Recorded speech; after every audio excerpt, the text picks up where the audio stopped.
flood watch that's in effect across much of southern Colorado. Now for the San Luis Valley and the surrounding areas, this is currently in effect and does expire on Friday evening.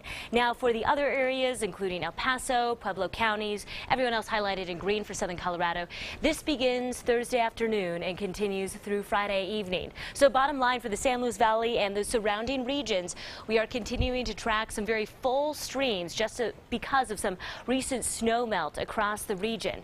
And so we're going to be monitoring that. We're also tracking some of that subtropical moisture from former Hurricane Blanca impacting the area today. Now we're tracking even more moisture for your Thursday. So really today, the storms we're going to be seeing and are seeing are just a taste of what's to come. So make sure you stick with the Storm Tracker 13 team. We're going to be keeping you ahead of the storm. Right now, those temperatures in the 70s and 80s along the I-25 corridor, a mixture of sunshine and clouds for Pueblo, some sunshine for the eastern plains, but we're tracking overcast skies for El Paso County. I-70 corridor, we're tracking the 70s and 80s for Lyman and Burlington. Region to region now, those temperatures in the 60s and 70s for Northgate and Briargate. To the south and to the west we go, tracking the upper 70s for Pueblo West, as well as 67 for Westcliff. Walsenburg and Trinidad sitting in the 70s and the 80s. Now here's where all the activity is taking place on live HD Doppler radar. Seeing some of these showers in the mountains, also some of these showers tracking off to the east of the I-25 corridor. It really won't be until mid to late afternoon hours when we'll really start to see this pick up in some steam. So make sure you tune in with meteorologist Rachel Plath at 4, 5, 6, and 10 p.m. She's going to be monitoring all of that. Right now, dry conditions primarily with just a few light sprinkles across the Pikes Peak region, and for Teller County, some of those light showers happening to the east of the I-25 corridor. Pueblo, Walsenburg looking relatively dry, but we are continuing to track a bit of a storm between Walsenburg and Trinidad. Just a heads up on that.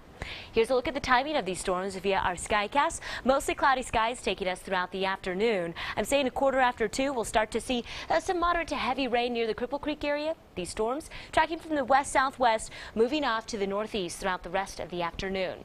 Here we are at 4:30. More of these showers continuing to impact the region, especially just east of Denver. And in the eastern plains, that's where we do have some of that severe weather factors that we're going to be monitoring carefully.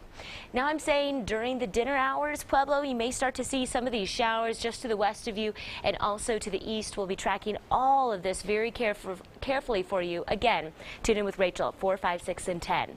Marginal to slight weather potential for some severe weather conditions later on, gusty winds and hail, some of the primary threats that we're going to be tracking.